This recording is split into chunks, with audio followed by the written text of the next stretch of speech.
ನೋಡ್ಬಿಡಿ ಆದಷ್ಟು ಬೇಗ ಅವ್ರನ್ನ ಕರ್ಕೊಂಡ್ಬಂದು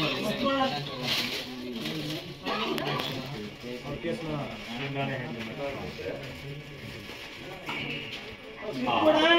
ನಾನೇ ಹ್ಯಾಂಡಲ್ ಮೇಲಕ್ಕೆ ಆಗಲ್ವಾ ನೀನೇ ಅಷ್ಟು ಬಿದ್ದು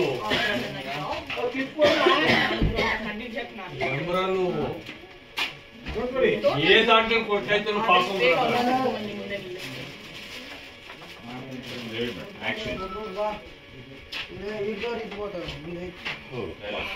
ಅವ್ರ ಕೇಸ್ನ ನಾನೇ ಹ್ಯಾಂಡಲ್ ಕೇಸ್ನ ಈಗ ನಾನೇ ಹ್ಯಾಂಡಲ್ ಮಾಡ್ತಾ ಇರೋದು.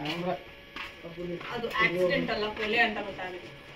ಅಫ್ಕೋರ್ಸ್ ನಿಮ್ಗೂ ಗೊತ್ತಾಗಿರುತ್ತೆ. ಆದ್ರೆ ಅದನ್ನ ಮಕ್ಕಳು ಮಾಡಿದ್ರು ಅಂತ ಕಂಡಿಡಿಯಕ್ಕೆ ನಾ ಬಂದಿರೋದು. ಡೋಂಟ್ ವರಿ, ಅದು ಗೊತ್ತಾಗಬೇಕು ಯಾವ ಬೋ ಅಂತ ಬರಬೇಕು.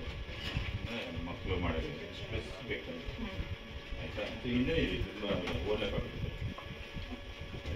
ಆಮೇಲೆ ಈ ವಿಷಯ ಹೇಳಿದಾಗ ಅವ್ರ ಮನೇಲಿ ಸಾವಾಗಿದೆ, ಆ ವಿಷಯದ ಸಾಫ್ಟಾಗಿ ಹೇಳ್ಬೇಕು. ಅದು ತನಿಖೆ ಮಾಡ್ಕೊಂಡು ಅದು ಸಿಟ್ಬಾರ್ದು. ಯಾವನ ಬೋ ಅಲ್ಲಿ ಕೋಪ ಬೇಕು.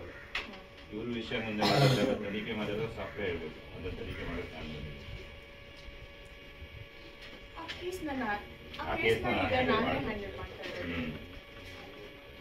ಅದು ಆಕ್ಸಿಡೆಂಟ್ ಅಲ್ಲ, ಕೊಲೆ ಅಂತ ಗೊತ್ತಾಗುತ್ತೆ. ಅದು ಸಾಫ್ಟಾಗಿ ಹೇಳ್ಬೇಕು. ಆಕ್ಸಿಡೆಂಟ್ ಅಲ್ಲ, ಕೊಲೆ ಅಂತ ಗೊತ್ತಾಗುತ್ತೆ. ಆಕ್ಸಿಡೆಂಟ್ ಅಲ್ಲ, ಕೊಲೆ ಅಂತ ಗೊತ್ತಾಗುತ್ತೆ.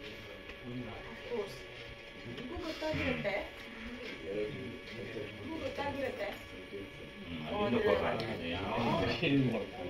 ಮಕ್ಕಳು ಮಾಡಿದ್ರು ಅಂತ ಕಂಡಿಡಿಯಕ್ಕೆ ನಾನು ಬಂದಿರೋದು.